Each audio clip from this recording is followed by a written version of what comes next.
Good morning, everyone. Welcome to Bellingham Unitarian Fellowship, fondly known as Buff. We are glad that you chose to be with us today, whether in person or with us over Zoom. I'm Reverend Tessie Mandeville, and I am an affiliated minister with Buff and have been for 11 years and counting. What is an affiliated minister?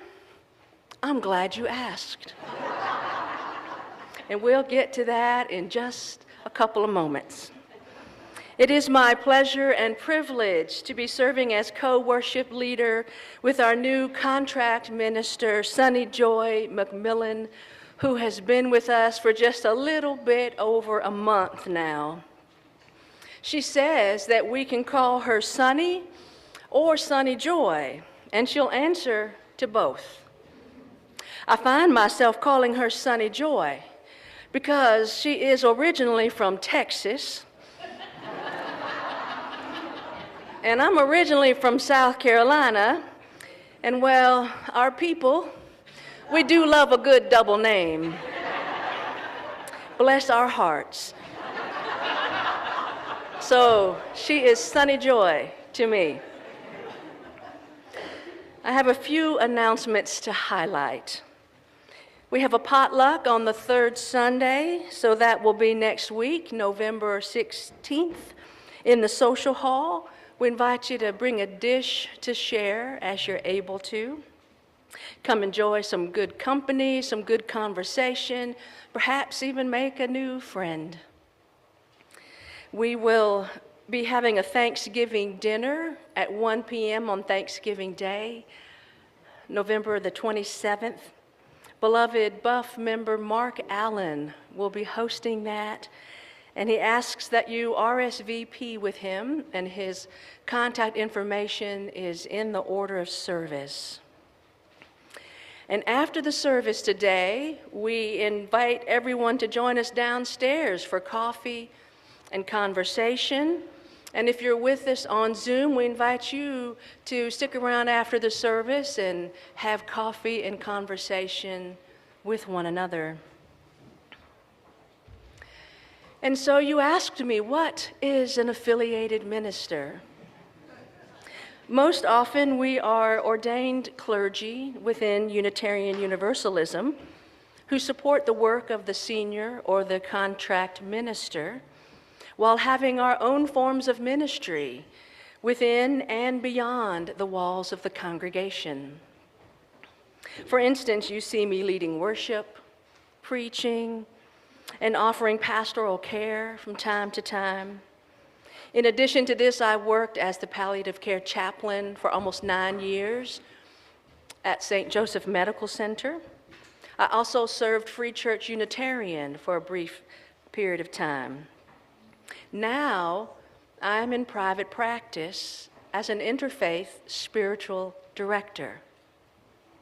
This means that I practice being a soul friend with others on their spiritual journeys by listening deeply, mindfully, attentively. I bear witness to the joys and sorrows, big questions and longings that a person brings to a session with me. It is, in fact, very little direction and much more about diving into mystery and holding paradox as I support them in their spiritual odysseys.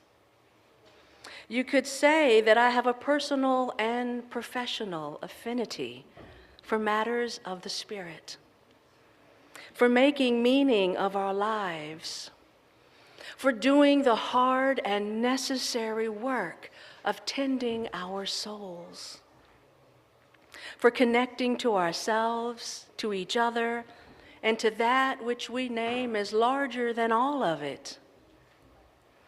Sunny Joy and I, our keyboard artist, Karen Fitzgerald, along with some other musical friends, our religious education coordinator, Liz Epperson, We are all pleased to be with you today and with our children to talk about the theme of spirituality, to explore what that is within Unitarian Universalism, because we all believe in our own ways and in a variety of forms that spirit matters. So I invite you to prepare your minds, your bodies, your hearts, and your spirits as Karen plays the prelude, which is an original composition that she wrote called Friends.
Thank you, Karen. Good morning. Good morning. My name is Sunny, and I am the minister here at Bellingham Unitarian Fellowship, and my pronouns are she and her. In divinity school, for my Unitarian Universalist polity class, I was lucky enough to have Reverend Nathan Dietering, senior minister at UU Area Church at First Parish in Sherburne, Massachusetts, as my instructor. He told us that whenever a conflict would arise in his congregation around some element of the worship service, whether it was about how often to hold multi-generational services or the use of screens during worship, Reverend Nathan would say, "You sing my hymn, and I'll sing yours." In other words, what is comfortable and nourishing for one will not be so for another. And in UU congregations, with so much diversity of thought and belief and opinion, we often need to take turns, making room for what might make our neighbor happy, even if it's not our first choice. Today, Tessie and I will be, both literally and metaphorically, singing each other's hymns. Through word, through practice, and through music in this service, including our hymn selections, we will each be sharing expressions of our own spirituality. You will also notice that there is a bit more music than normal today. That is by design. I have heard from so many of you in my recent Getting to Know You meetings that music is one of your most favorite things at Buff, that music is part of your spiritual practice, or that for some, music is your spirituality. So we have provided much space for that. I also would like to acknowledge that the folks at Buff have been singing each other's hymns for a long time. That is a fact worth celebrating, and so I'm really excited to announce that the Buff History Wall is officially up in the social hall and ready for your contributions. A special thanks to our transitions team, particularly Catherine Allen and Sky Hedman, who have done a lot of work to get that up. You will see that the history wall spans time immemorial to our present moment together. We hope you will use one of the lined Post-it notes to write your own memories and experiences at Buff. And these Post-it notes will be on a table near the wall, and someone from the transitions team will be there today to help you. But think about when you joined Buff and what stands out in your memory, and you can post that. By looking back, by inviting what has come before, our hope is that it will inform and inspire us as we move forward together. And now I invite you to rise in body or spirit as we sing our first hymn, Sing Out Praises for the Journey.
For our chalice lighting, I chose words from the Polish-American rabbi, mystic, professor, and social activist Abraham Joshua Heschel. His theological works argued that religious experience is a fundamentally human impulse, and he believed that no religious community could claim a monopoly on religious truth. Reverend Dr. Martin Luther King Jr. called Rabbi Heschel a truly great prophet. And Rabbi Heschel actively participated in the civil rights movement, including the third Selma to Montgomery March with Dr. King and Mr. John Lewis. As Sonny Joy lights our chalice, hear these beautiful words that Rabbi Heschel said about prayer. Prayer invites God to be present in our spirits and in our lives. Prayer cannot bring water to parched land, nor mend a broken bridge, nor rebuild a ruined city. But prayer can water an arid soul, mend a broken heart, and rebuild a weakened will. And now, if you would please join me in saying our covenant together. Love is the spirit of this fellowship, and service gives it life. Celebrating our diversity and joined by a quest for truth, we work for peace and honor all creation. This is our covenant.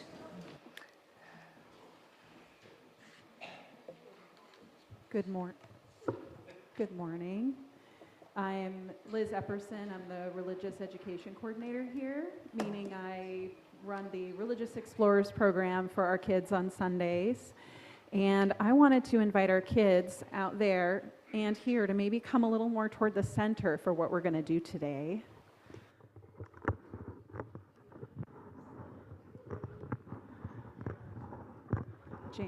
Jane, you want to help me out?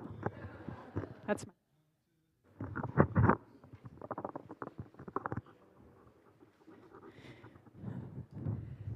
I heard the last time I did this, you all really enjoyed it, but would have liked to have seen me and maybe our kids a little more. So come on this way. Come on over. Don't worry, they won't be able to see you. They just need to see me. Come on over here.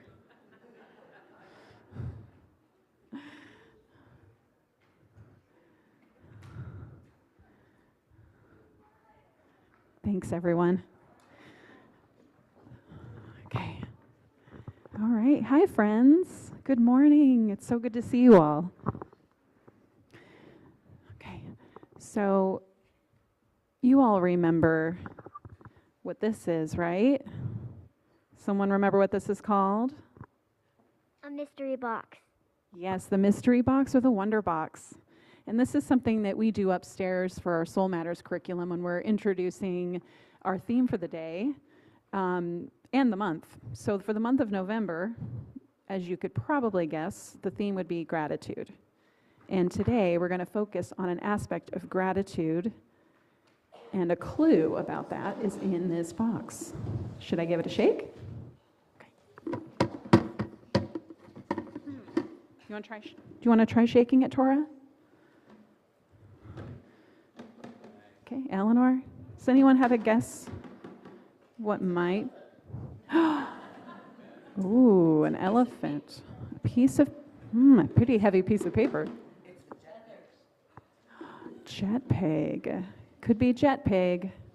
Now, it's something to do with gratitude. Oh, I'm hearing it.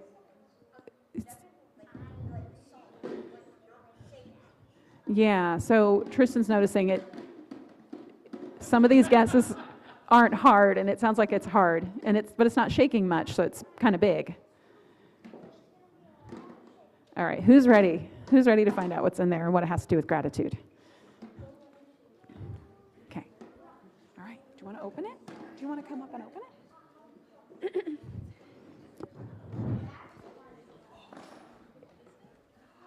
A magnifying glass. Okay. I wonder what this has to do with gratitude. Kids, do you guys have any ideas what a magnifying glass would have to do with gratitude? Tristan? I think the magnifying glass if we don't see gratitude, we can look into the microscope and then see gratitude.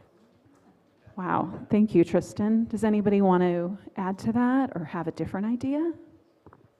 Eleanor? Well, I think it could be that we could like see things up close.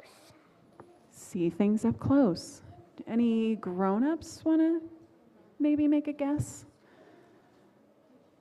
Who thinks these are all pretty good guesses? Yeah. What was that? For noticing. Yeah, so magnifying glasses help us see things up close.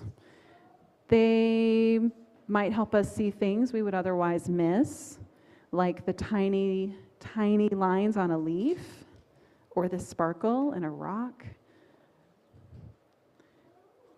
And gratitude, being thankful, is kind of like a magnifying glass for our hearts.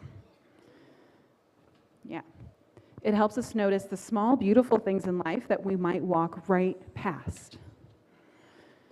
And when we notice them, they can bring us joy. Tora, have you ever noticed something that brought you joy? A bird. A bird. A bird. Yeah, anyone else?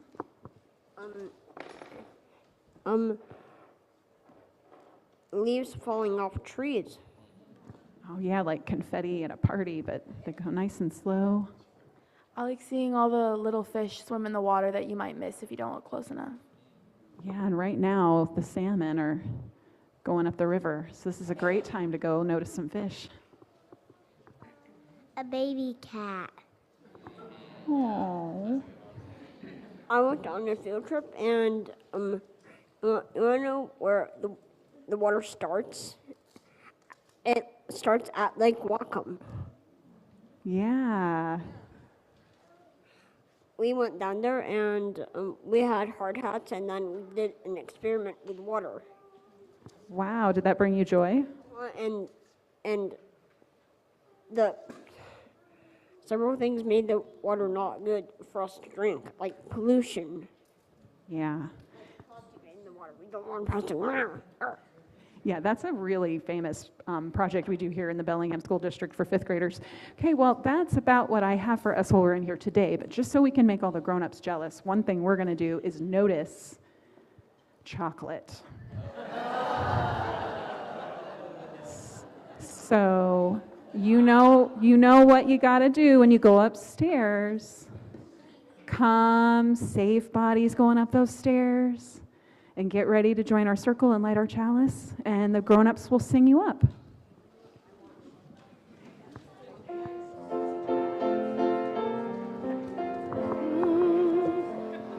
We hold you in our love as you go, as you go.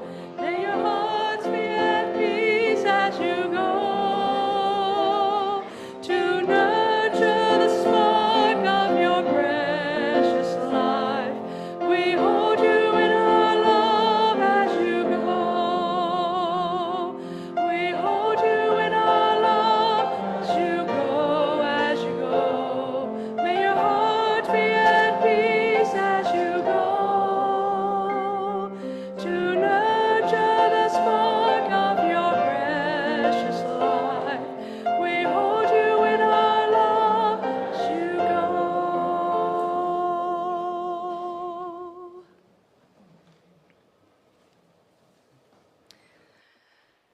Spiritual nourishment comes in many forms.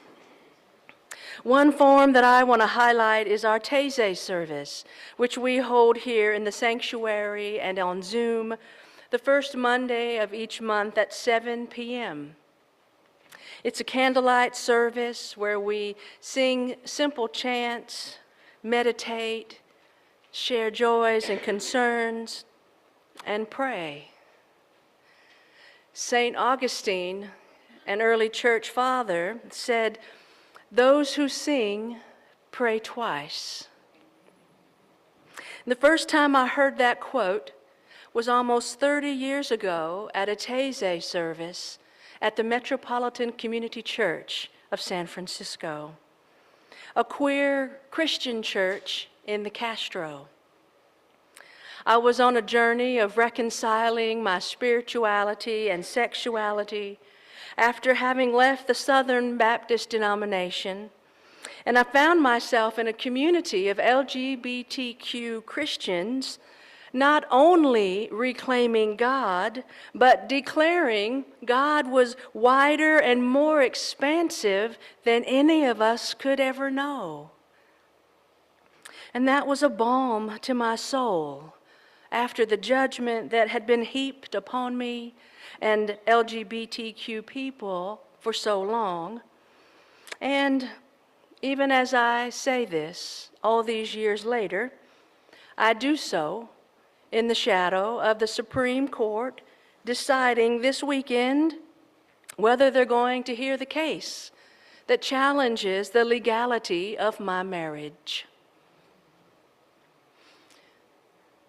MCC San Francisco became my spiritual home, reaffirmed my call to ministry, ordained me, and sent me out to preach the good news of liberation and justice.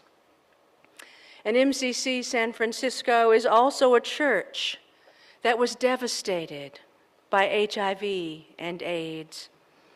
And in our history, we buried over 500 people who died from complications of these diseases.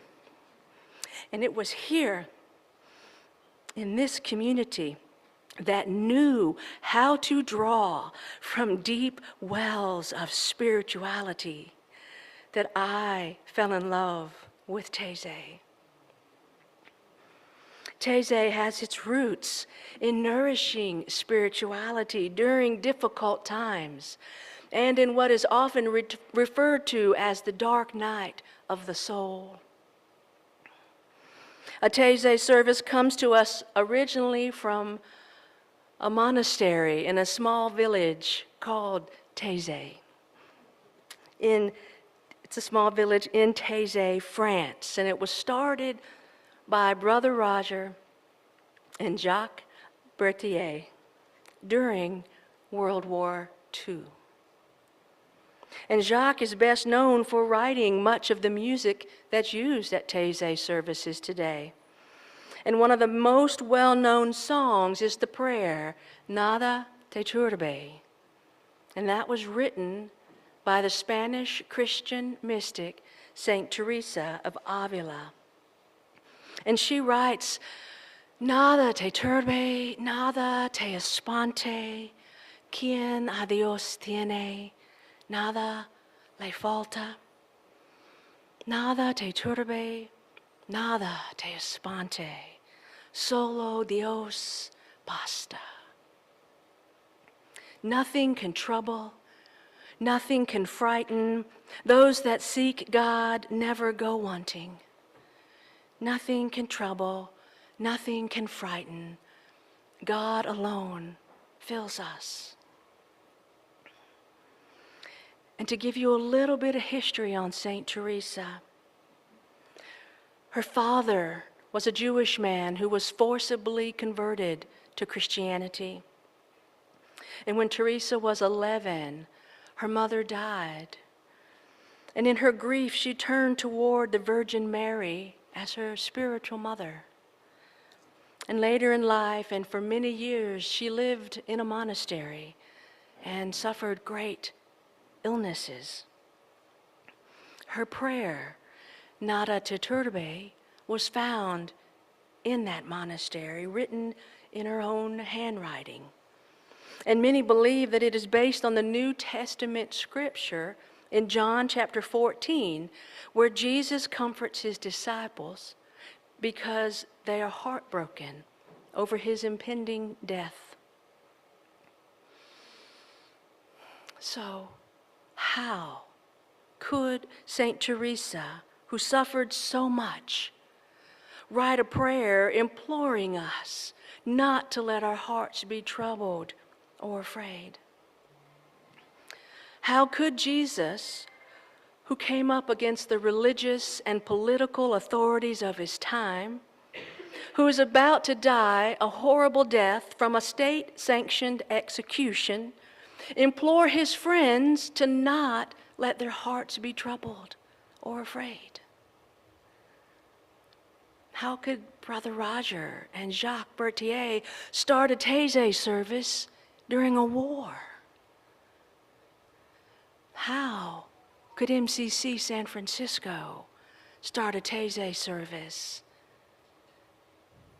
as they were devastated by HIV and AIDS?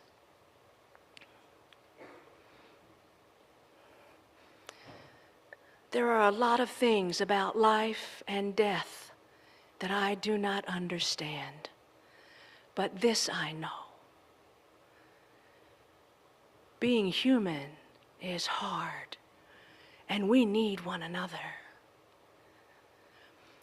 We need a spirituality that sustains us in the dark nights of the soul. We pray and meditate, sing and create beauty, especially in what feels like God-forsaken times, because we need reminders that we are not alone. We started our Buff Taizé service in November 2018, the night before midterm elections. We needed it then, and we need it now. And I suggest to you that coming to Taizé is one way to receive spiritual nourishment here at Buff and to keep ourselves grounded during challenging times. And in that spirit, I invite you to turn in the teal hymnal to number 1047. And let's sing together the prayer, Nada te turbe.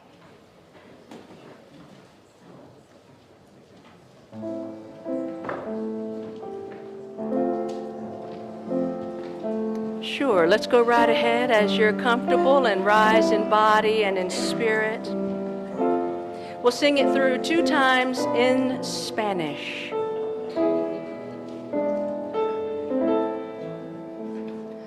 Nada te turbe, nada te espante, quien a Dios tiene, nada le falta,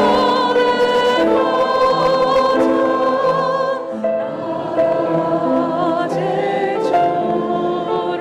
turbe,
Please be seated.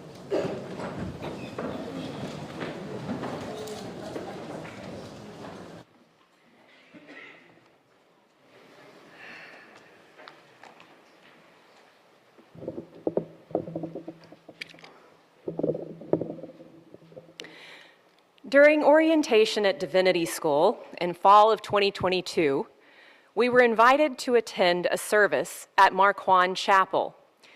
Marquand is a beautiful chapel right in the middle of Yale Divinity School campus, where worship services created by students and faculty take place every weekday during the school year. That first time I attended Marquand, I took my seat and I glanced through the order of service. My chest tightened and my heartbeat quickened, and I felt the first tinges of anxiety as I saw Bible verses and Christian hymns I recalled from my youth. It's not that I was surprised to see those things in the order of service. I knew going in that Yale Divinity School was, in the words of the dean, unapologetically Christian. I'd done my due diligence. I'd spoken to a few non-Christians and Unitarian Universalists about their experience at Yale Divinity School. My choice to go there was deliberate and intentional. While the conservative evangelical Christianity of my youth had been a deeply wounding experience, I had since found a nourishing spirituality and practice and an expansive and loving personal theology that supported all aspects of my life, physically, mentally, emotionally, and spiritually. I'd even become fascinated by some previously unknown ancient manuscripts from the early Christ movement, like those within the Nag Hammadi Library found in Egypt not so long ago in 1946, manuscripts that had been written and widely circulated in the 1st and 2nd century, manuscripts vital in the early Christ movement, but apparently suppressed by some early church fathers. No wonder, as these non-canonical manuscripts revealed a version of Jesus and Christianity unlike anything I'd ever come across. All this to say, while I was no longer a Christian, I didn't have the reactive anger at the faith that I once did. And while I was no longer religious, I did consider myself deeply spiritual. I chose Yale Divinity School, at least in part, because I felt that its intensely progressive expression of Christianity would offer me the opportunity to fully and finally heal and reconcile my relationship to the faith. I knew that as a minister, particularly a UU minister, I would encounter folks like me who had been wounded by the faith. I also knew that I would encounter folks who were curious about the person of Jesus, including his teachings and his social justice work. I might even come across some UU Christians. I needed to do my own inner work so that I could be ready for ministry to all of them. So during my first visit to Marquand Chapel, I was not surprised by the overtly Christian worship service. What I was surprised by, however, was my body's reaction in that chapel. As the service got fully underway, my classmates, who ran the gamut among various Protestant denominations and Catholicism, each began to participate in the service in the ways they were accustomed to. The Episcopalians and the Anglicans, for example, were a bit stoic and quiet in their worship. But the folks from the more charismatic Christian tradition, similar to the Christianity of my youth, began to raise their hands and speak out in spontaneous praise. My nervous system went into a full-blown fight or flight response, and I felt the impulse to run. As respectfully as I could, I got up and made my way to the nearest restroom, where I shook and sobbed. My mind may have made peace with the Christianity of my youth. My body, however, had not. As Dr. Bessel van der Kolk says, the body keeps the score. And I spent the next 3 years of divinity school settling that score. Settling the score looked like, for example, facing Christian doctrine head-on through projects where I could bring my own thoughts and perspectives to bear, or researching our own Unitarian and Universalist Christian origin stories. More importantly, however, settling the score meant developing strong relationships with my classmates, most of whom found their version of Christianity deeply life-affirming. We talked ad nauseum in class or at the refectory over lunch about our theology. I attended their worship services, and my fight or flight response slowly dissipated over time. it was so healing to be in the presence of liberal, progressive Christians whose values aligned with mine, even if their theology did not. I may not have taken communion with them, but I became comfortable sitting alongside them as they practiced their faith. It was like exposure therapy with a spiritual twist. I am sharing this story with you in part to give you a window into what I bring to the table spiritually, but I'm also sharing this story with you because you have shared your stories with me. Over the course of this past month, I have facilitated over 30 getting to know you meetings with various committees, small groups, and individuals. The first question I ask every time, you know it well probably, what brought you to Buff? And in answering, you have shared your own history and experiences with religion. A few of you were born UUs, but many more of you have a story similar to mine. The religion you'd known or been raised in no longer worked for you or your growing family. Somehow, you made your way to a UU congregation where you found refuge and solace, connection and community, and a welcoming, pluralistic approach to faith. Interestingly, more than a few of you described an experience of sitting down in a UU pew for the first time and tears beginning to flow unbidden. You reminded me that I, too, had had the experience of unbidden tears during every service in those initial months after I discovered Unitarian Universalism in 2005. I was in my late 20s, in my final year of law school. I was engaged to be married, and my then fiancé and I were on the hunt for a minister to officiate our wedding. My groom was a self-proclaimed recovering Catholic, and I was an angry ex-evangelical. We had one chief criterion. We wanted a religiously liberal officiant. A friend recommended we check out First Unitarian Universalist Church of Austin, or First UU. There we found our minister and so much more. We became members as soon as they would have us. It was at First UU of Austin that I discovered the Ralph Waldo Emerson behind all those refrigerator magnet quotes. It was the Emerson of The Oversoul, an essay that is excerpted right here in our very own gray hymnal. It was the Emerson who insists that, quote, we learn the revelation of all nature and thought, that the highest dwells within us, that the sources of nature are in our own minds, and that within us is the soul of the whole, the eternal one. First Year U of Austin and Emerson's transcendentalism became my gateway drugs to a spiritual path, a path that ultimately led to my desire to walk with others spiritually by becoming a minister. And what I have heard from you as your new minister during these first weeks together is that you love Buff. You love what it has brought to your life, from the personal connections and sense of community, to the social justice work and activism, to the diversity of thought and theology. But I also have heard from many of you that you wished we talked more about theology, that we weren't so afraid to get a little spiritual outside of Taizé services. I will tell you, this congregation is not alone in its desire to bring theology out of the shadows. In 2005, the Commission on Appraisal of the Unitarian Universalist Association, or the UUA, published a report called Engaging Our Theological Diversity. The Commission chose this topic because they concluded, quote, that an examination on the topic of unity and our theological diversity might be necessary for our very survival as an association of congregations. The Commission then spent 4 years exploring theological diversity in UU congregations, asking, what holds us together?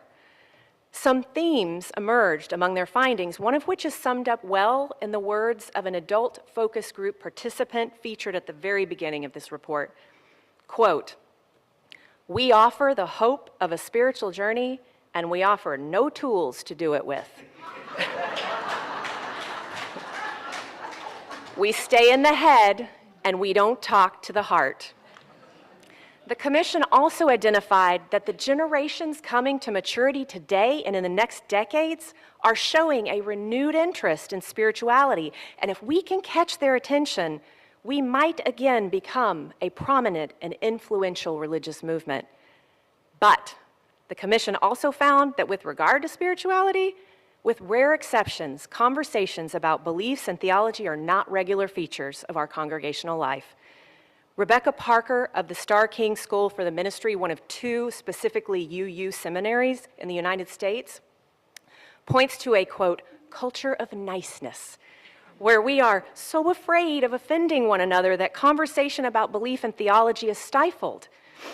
In terms of Unitarian Universalism's historical 7 principles, I hear folks most often referencing the first principle on the inherent worth and dignity of every person, which is amazing, but let's not forget the 3rd principle that speaks of encouragement to spiritual growth. As the Commission pointed out, if people are afraid to talk about and experience the diversity before them, then the potential for growth will be stunted. Among the Commission's concluding recommendations for our UU movement, there is one I want to highlight: engage theology. In other words, individual UUs and congregations should acknowledge and deal with theological diversity rather than avoid it. Talk about beliefs, learn from one another, stimulate everyone's thinking through the open and honest sharing of views. I do want to pause here and recognize that at least at Buff, I hear that the chalice circles and adult religious education classes are a place where these conversations do happen. In fact, I understand that in spring 2026, there will even be a class on owning your religious past, claiming your religious present. Thank you to the folks on the Adult Religious Education Committee who make these conversations possible. And I think there's room to bring these healing and enriching conversations into other areas of our congregational life. My time at a Christian divinity school was not always comfortable. But here's the thing: the grit and discomfort of showing up over and over in relationship and conversation with my Christian classmates, of engaging our theological diversity, helped not only heal my wounds and process my remaining anger, but it also helped hone and shine the pearl of my personal faith. And now a very special music ensemble.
Thank you all.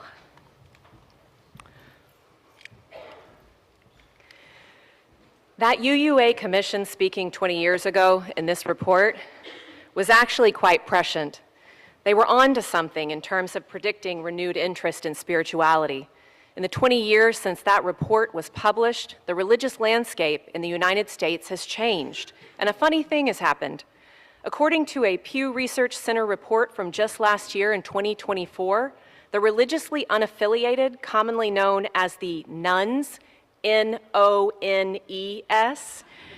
the nuns are now the largest single religious cohort in the United States, as in they're more prevalent as a group than Catholics and more prevalent as a group than evangelical Protestants or the Black Protestant tradition.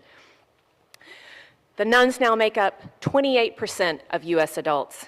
But don't let the name fool you. Nun doesn't mean they don't believe in anything. It's more that they fall into the nothing in particular or the spiritual but not religious category. Parsing the data, nearly 70% of them believe in some kind of a higher power or something greater happening around here, whether or not you want to call it God. The nuns are also a fast-growing group. Less than 20 years ago, just 16% of Americans identified as religiously unaffiliated, and now that number has almost doubled.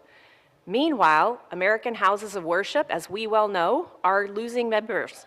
The decline in membership has been steady since approximately the turn of the 21st century. Many within congregational and denominational settings are discouraged and fearful in the face of these trends. But I'm curious. I'm curious about whether Unitarian Universalism, with its liberal religious pluralism, may be uniquely poised to weather these trends. And I'm curious about the evolution of spirituality. I'm not alone in these wonderings. There is a group of folks, one of whom is UU minister Reverend Sue Phillips. She was a denominational executive. She's pretty well known. She's one of the folks who joined forces after 6 years of collaboration at Harvard Divinity School to form Sacred Design Lab in 2019. With an eye toward 21st century spiritual well-being, they are studying spiritual innovation, which they define as novel ways to address spiritual longings. So in 2024, while the Pew Research Center reported on the rise of the nuns, Sacred Design Lab released its own report called Illuminating Spiritual Innovation. They explore why the number of nuns is increasing, as well as where and how some of those folks are getting their spiritual nourishment. Among many fascinating case studies and findings, they point to a trend of religious individualization. This is where a person builds their own relationship with the sacred according to their personal preferences, experiences, and individual needs, rather than adhering to a conventionally organized religion. Interestingly, they note, quote, a growing quest for direct, embodied experience of the divine.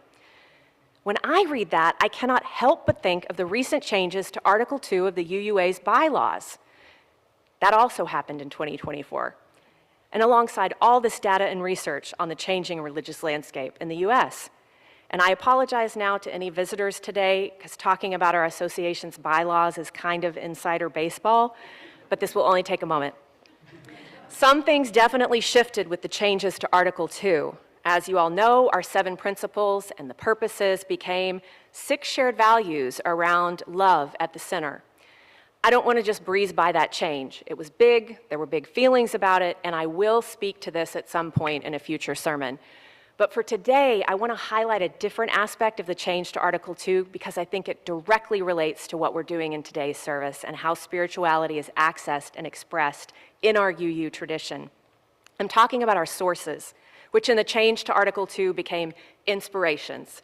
What I think is really interesting is that among the many changes to Article 2, the first sentence of our sources in the old version is nearly identical to the first sentence of our inspirations in the new version. The old version of Article 2 identifies as our tradition's first source, quote, direct experience of that transcending mystery and wonder, affirmed in all cultures.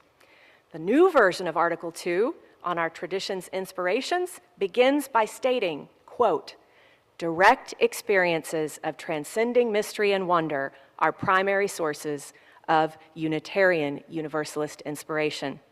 I'm not going to read the full section here in the interest of time, but I encourage you to read it. And I find it so interesting that what we draw from, what we'd offered from the get-go, has so much overlap in what the research and data are telling us that folks are looking for today. Religious individualization, direct embodied experiences, transcending mystery and wonder. This is at least partly why I think our tradition may have what it takes to survive in this changing landscape, to meet today's seekers where they are. But we can't just recognize the need for the spirituality. We gotta talk about it. We gotta live into it. The UUA actually puts it a bit more bluntly in a more recent report, and I swear this is the last report I'm going to mention this morning. I'm almost done. I understand Buff actually both read and worked with this report, and I'm referring to that 2021 report, Widening the Circle of Concern, that looked at structural and systemic racism within Unitarian Universalism. But the report made some striking observations around our tradition itself, one of which speaks to our topic today.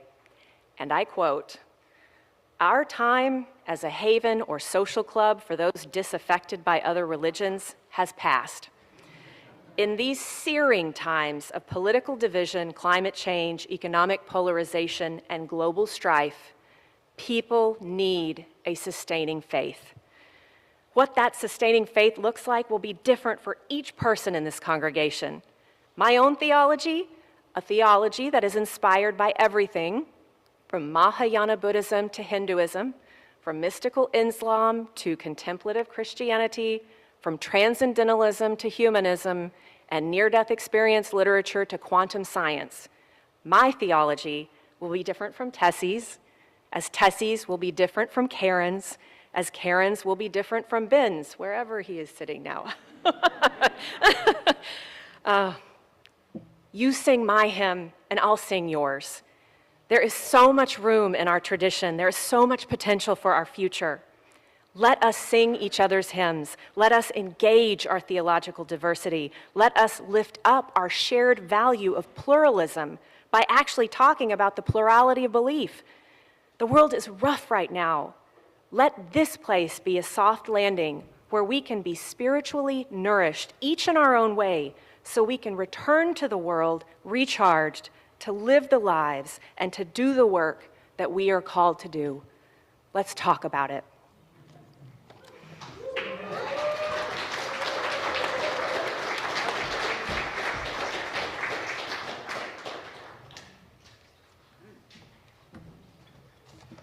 Y'all know you wanted to say amen.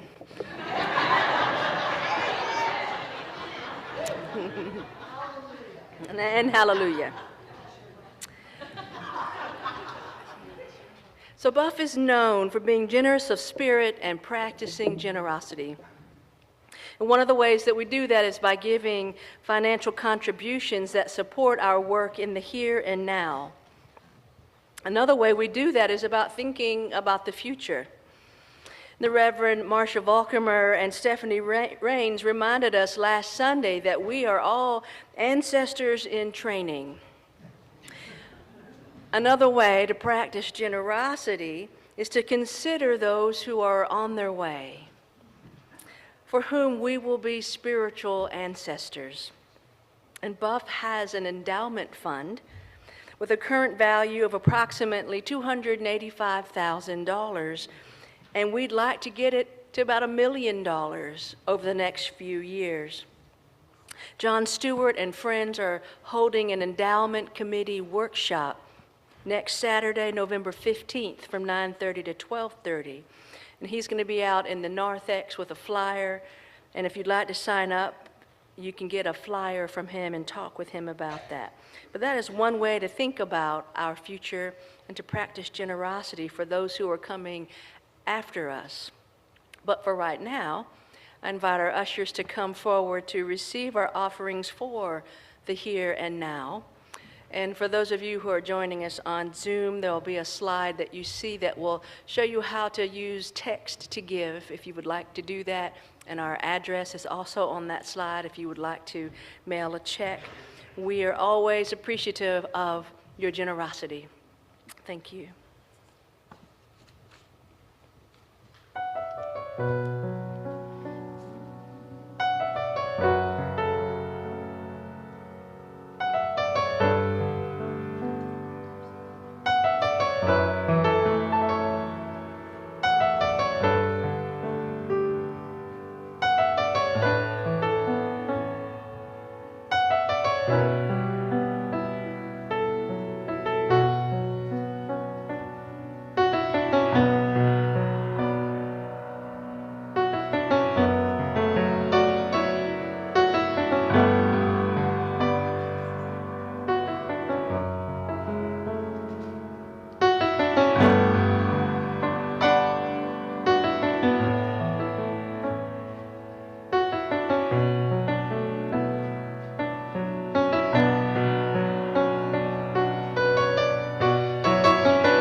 At 8 a.m. yesterday morning, I got a message from Sunny Joy that Karen brought a correction to her attention about the order of service after it had gone to print, of course. And while the order of service lists our closing hymn, number 213, as "There's a Wideness in God's Mercy," our UU hymnal lists the song as "There's a Wideness in Your Mercy." And Sunny Joy said, "It's so UU to remove the word God." And we agreed that it's quite serendipitous on the day that we're talking about spirituality that this would happen. And FYI, that's my fault because I've always known this song as "There's a Wideness in God's Mercy." So I just put it in there without even realizing it. I never saw it. But anyway, we're going to sing that song together as our closing song. You can sing God or you can sing Your, but let's rise in body and spirit. Number 213.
As Sunny Joy extinguishes our chalice, please hear these lovely words from the poet and memoirist May Sarton, who was raised Unitarian Universalist and stayed connected with UUism as an adult, and often being referred to as our poet.